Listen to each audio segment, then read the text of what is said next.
advisory and financial planning services are offered through Simplicity Wealth, LLC, and SEC Registered Investment Advisor. SEC registration does not constitute nor endorse of the firm, nor does it indicate that the advisor has attained a particular level of skill nor ability. Investing involves risk of loss. Insurance, consulting, and education services offered through Diamond Life Planning is a separate and unaffiliated entity from Simplicity Wealth. This information is provided as a general information and is not intended to be specific financial guidance. Before you make any decisions regarding your personal financial situation, you should consult a financial or tax professional to discuss your individual circumstances and objectives. Welcome to the Rock My Finances show on K4HD Radio and Talk4 TV, where we put the fun in finance. Join Powerhouse Jennifer Jose, CDFA, CMC, and Private Wealth Advisor, as she collaborates with you to create clarity, control, and confidence with your money, your way. It's not about the zeros, so what is it all about? Let's find out. Now here's your host and weekly friend, Jennifer Jose. Welcome back to the Money Manifesting series. We are in chapter 7 right now. So you've missed a lot. You got to go check all the other ones out. Today is going to be really, really good. Women, do I feel worthy of more money? And what is holding me back? This goes for women and men, actually. But women come to it with a different train of thought because we are more emotional around our money. We have a relationship with it. So we're talking about the underneath, everything when it comes to money and what that is worthiness. Do we feel worthy? Because this isn't just about numbers, and it's not just about strategy and education and learning about money and listening to CNBC and, CNN and all that stuff. It's about how you feel about yourself when it comes to receiving, holding, growing, and spending your money. Here's an example. I like to spend my money because I believe that money is all energy. So I believe that we all wake up the same amount of hours in a day. We choose where we spend our energy. So if you go to a job, you take your energy, your skills, and your attributes to that job. You trade time for your salary. You get your paycheck and you say, thank you. Thank you. Here's my energy. And thank you for appreciating my energy. And here's money in the form of that. So now you have money. That's energy. It goes into the bank. So now your bank is a bunch of energy, all this money that's growing in there. And I've said before that we all have a temperature around money. We can accept so much money growing in our bank account because we feel worthy of it. But once it starts tipping that scale and gets larger than what we're used to, our worthiness comes to attack it. And we either find an experience to spend it or have to spend it. A bill might come up. A car might have a flat tire, whatever it might be. We would have to spend the money out of it. Or we create an experience to spend the money ourselves. We're going to go to Napa for the weekend and do wine tasting or go for a vacation or whatever. Whatever it is, we want that energy in our bank account, something that we feel worthy of. I hope that makes sense. If not, it will. Don't worry. So this is not about numbers. This is it's not about strategy. It's about how we feel about ourselves when we're receiving the money. Do we say thank you for our paycheck? Do we thank you to our clients for paying us however you get paid your money, your businesses, however you get paid? Receiving it, holding it in our bank accounts, in our investment accounts, in our house if we have cash, and growing it. So when we see our brokerage accounts growing, I had a couple of years, we doubled our money. Everybody doubled their investment money. How was that? Was it great? And spending it. Do you resent having to spend your money?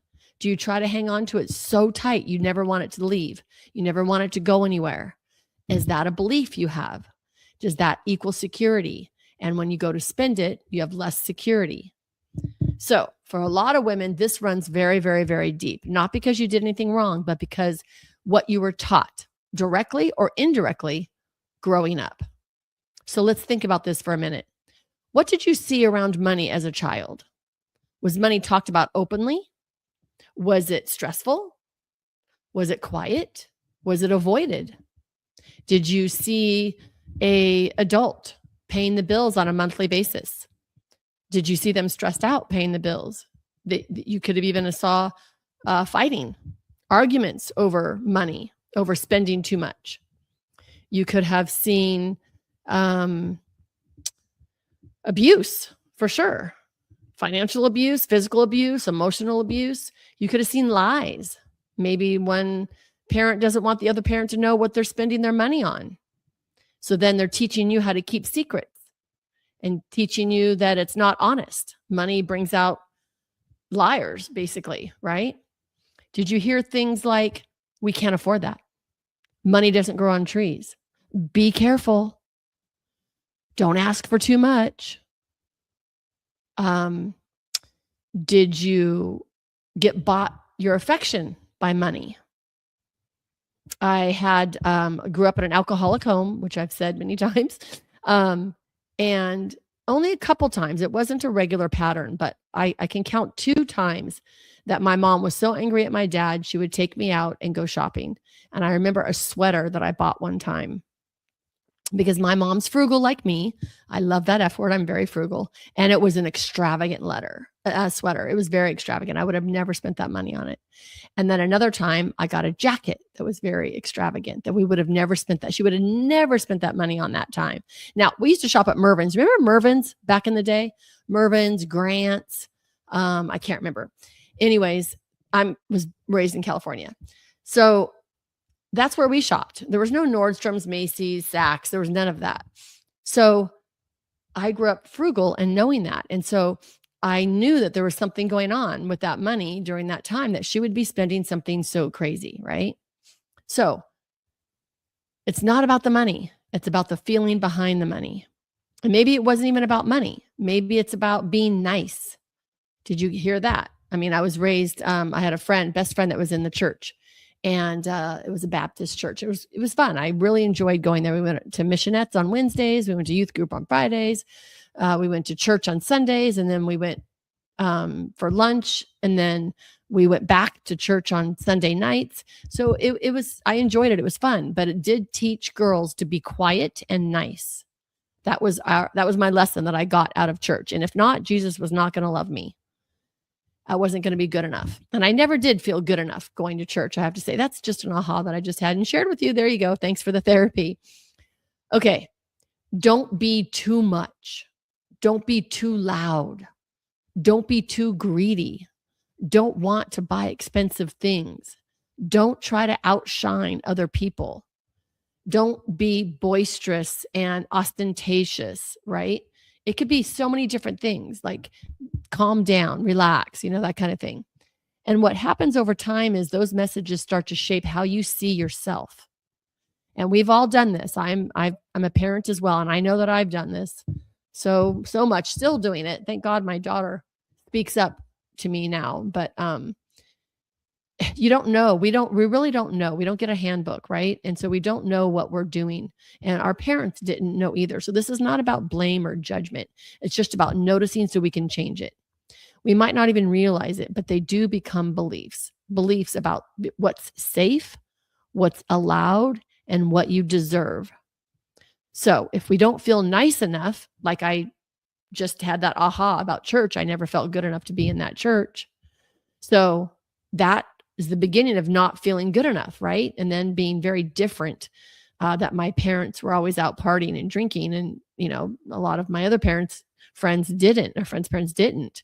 And so I felt like an outcast or less than, or not as good. Well, I turned that into money, right? My relationship with money. I'm not good enough. I'm not worthy enough to have millions.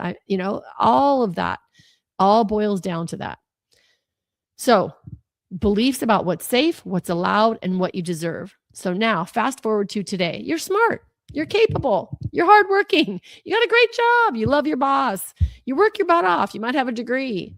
You might have been a business owner forever and really worked and worked and worked. Like my parents' business was 7 days a week, 365 days a year. I worked my whole life every day. There was no vacations. There was none of that. If we did, we had to stay close enough to where my dad could come back to work. So that was just the way I grew up. And that's okay. But when it comes to money, something feels off. You hesitate a little bit. You second guess yourself. You undervalue yourself. A lot of women undervalue ourselves. We never ask for a raise or promotion. Like we go above and beyond. Like it's so funny. So we just had COVID, right? Several years ago. And everybody was so worried about women being at home and not being on the clock or in the office. And I am telling you, women get way more stuff done for their company when they're at home because they can get everything done. They don't have to have stress. So women put in way more hours over COVID than they ever did before. And I know I'm generalizing for sure. And I'm 62, so it could be the women that I know. I don't know. But there's no need to worry about working. We all, I feel like a majority of us work way more than what we're being paid for. And I know I'm in the financial industry. And so we do because things need to happen no matter what. So I feel like we do undervalue ourselves for sure. You might even feel uncomfortable receiving more. Like a lot of us start with compliments. What do you say when someone compliments you? I mean, I've had the bad habit of, oh, that old thing, or I tell them I bought them on sale because I'm a frugal fanny. I love being frugal and I'm proud of that. And so, oh, yeah, I thought this is such a great deal. Or, I just did it the other day. Someone gave me a compliment and I said something, my green jacket for St. Patrick's Day. And I had a little stain here. I think I don't know when I put on my makeup or I did something and I showed him that. And she's like, you didn't have to show me that. I'm like, you're right. What the hell did I show that to you for? Like, it's so funny. Like, why do we do that? Sometimes it doesn't even make sense and it's on the surface. We don't even realize it's happening, but it's actually beneath and a lot of things are happening underneath the surface, right? So that big old iceberg, we only see the little top of it, but there's so much underneath. And that's what I want you to do is I want you to look at what's underneath, not feeling worthy. Your part, because the part of you operating from those earlier beliefs are underneath, right? And your brain is trying to keep you in what feels familiar, which means the temperature of your money, your savings account, your brokerage accounts, your 401ks, it wants you to grow a certain amount for it to feel comfortable.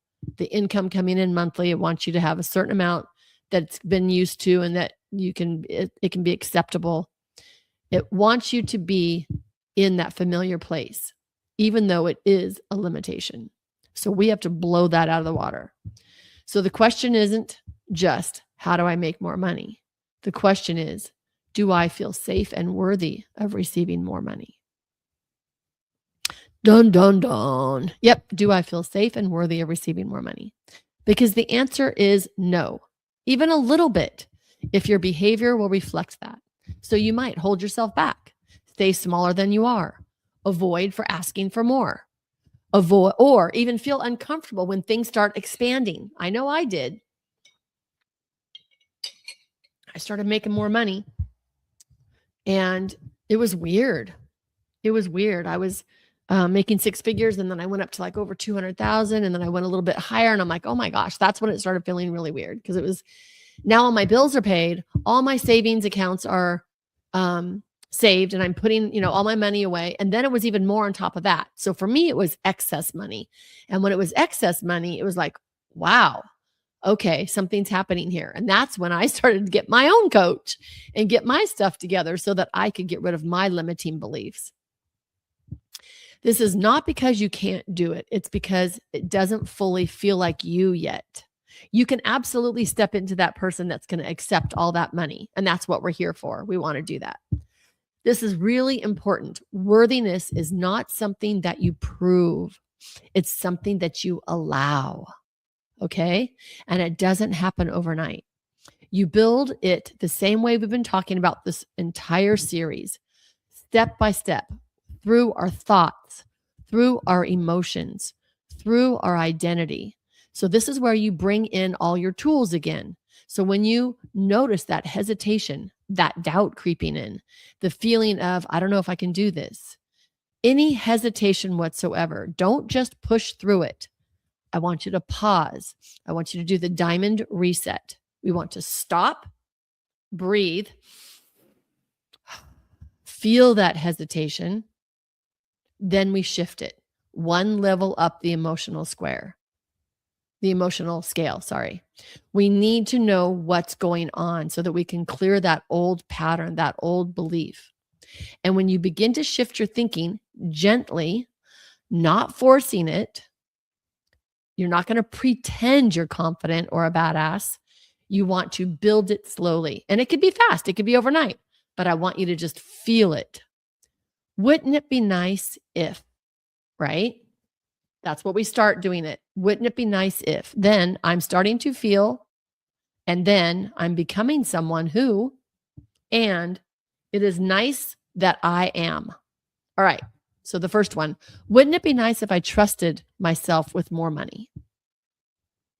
Wouldn't it be nice if I felt really good when I got an extra big bonus? Wouldn't it be nice if I knew exactly what to do with all my money when I doubled my income? I'm starting to feel more capable. I'm starting to feel more confident. I'm starting to feel like I deserve more money. I'm starting to feel worthy of more money. I am becoming someone who handles money very well. I am becoming someone who loves money.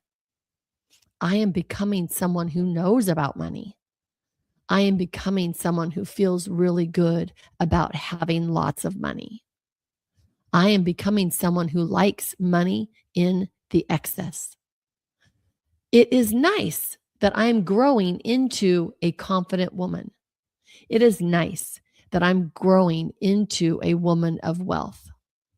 It is nice that I am feeling worthy of more money. It is nice that I am badass. It is nice that I am feeling wonderful every day. All these little things, right? But we're building it slowly. And here's what starts to happen. You begin to see yourself differently. And when your identity shifts, your behavior follows. Yes, I promise you.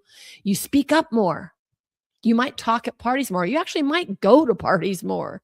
You make clear decisions. They feel better and they're easier, quicker. They're more decisive and they feel really good. You stop shrinking yourself. And that's where the Diamond Life 3Cs come in, because when you start to see yourself clearly, that's clarity. When you trust yourself more, that's control. And when you trust your decisions, that's confidence. So if you've ever felt something is holding you back with money, I want you to consider this. It may not be your ability. It may not be your knowledge. It may be the version of you that you've been taught to be. And now, just because it isn't familiar doesn't mean you cannot become someone new.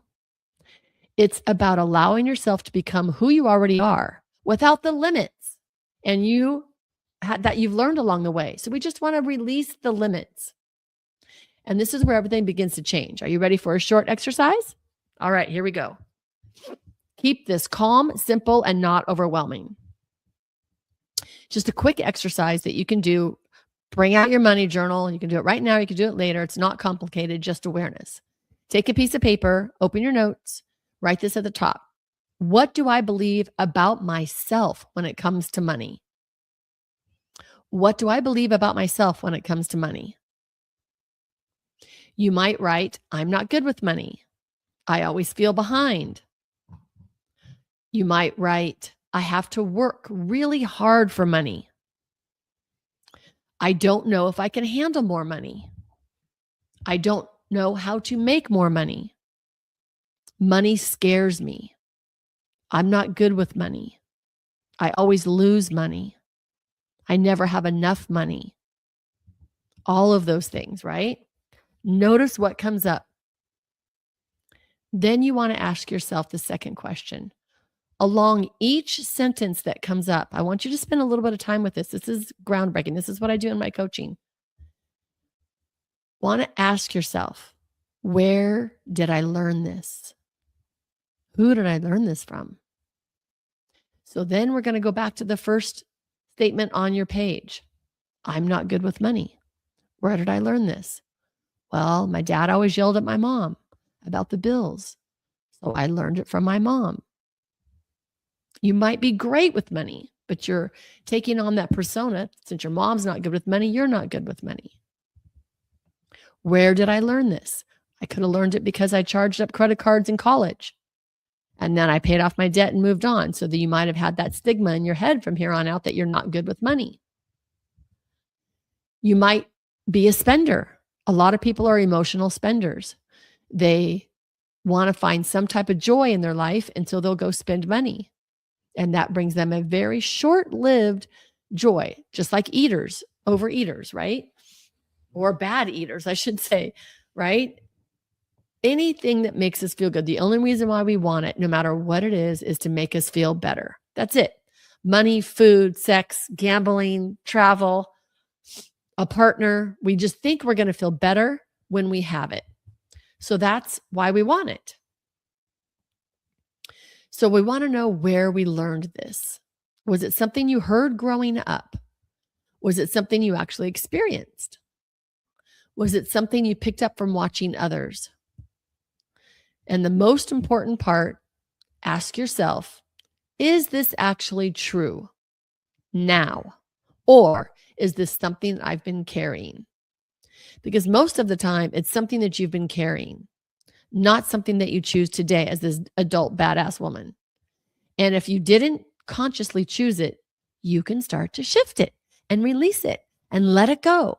You don't have to fix it all at once, but just seeing it is the first step to change. So here's one of my mantras that we grew up with. Working hard, we make money. Like we worked 7 days a week, 365 days a year. That's just what our business was. So working hard made money. And we did. We had a good life growing up. I had a waterbed. I had a TV in my room. I had a phone in my room. You know, I did okay. I got a car when I was 16. And then I bought my own car. So working hard make money. Well, I busted that out the year that I took some time off and relaxed and didn't go in Fridays and Mondays, and I doubled my income. So I blasted that belief out. That's not true. Working hard does not create more money. It just doesn't. It's your mindset around worthiness of attracting the more money, receiving the more money, allowing the more money. So I had to change that belief. I had another belief. I'm not worthy of money. If you know my story, I suffered a tragedy when I was 29. And of course, I made some mistakes with all of that. And so I felt like I wasn't worthy of joy and love and money. I had a beautiful coach, Mavu, at the time, and she helped me clear that belief. And I'm like, oh yeah, I forgive myself, move on, and I'm absolutely worthy of all the money, wealth, and joy this universe can give me and I can receive. Once I cleared that, doubled my income that year. So yes, we can do this quickly, easily, and simply, but you don't have to do it alone. You can definitely reach out. There's lots of great money coaches out there. Of course, I know one that's really good that can help you. You want to have your financial plan done. You don't have to go into that by yourself. Like, I don't go in my garage by myself because I have so many memories, so many losses, so much in there, so many mementos and all that. I just don't like to do it by myself because it can be very emotional. So I always grab a friend before I go through my garage and go out through stuff. Same thing with your finances. It's emotional. It's really emotional. You might have a divorce or two, like my first husband, I'm a widow. You know, there's some things in our finances and some mistakes that we might have made or we felt that we might have made. And so you don't have to go into it by yourself. No judgment, no blame. It's just data collecting so we can shift the old beliefs and step into the badass woman that I know you are. Thank you so much for listening to this series. Keep watching, keep listening to it. I want you all to be able to manifest whatever your dreams are and walk away saying, I rock my finances. We appreciate you joining us today, and don't forget to subscribe to the Rock My Finances YouTube channel for more engagement and bonus content. Tell me, what is your money story? Let's find out with Jennifer right here on K4HD Radio and Talk4 TV. It's not about the zero, it's about the F word, feelings. Feelings Jennifer can't wait to explore with you next week. Until then, let's all say, I rock my finances.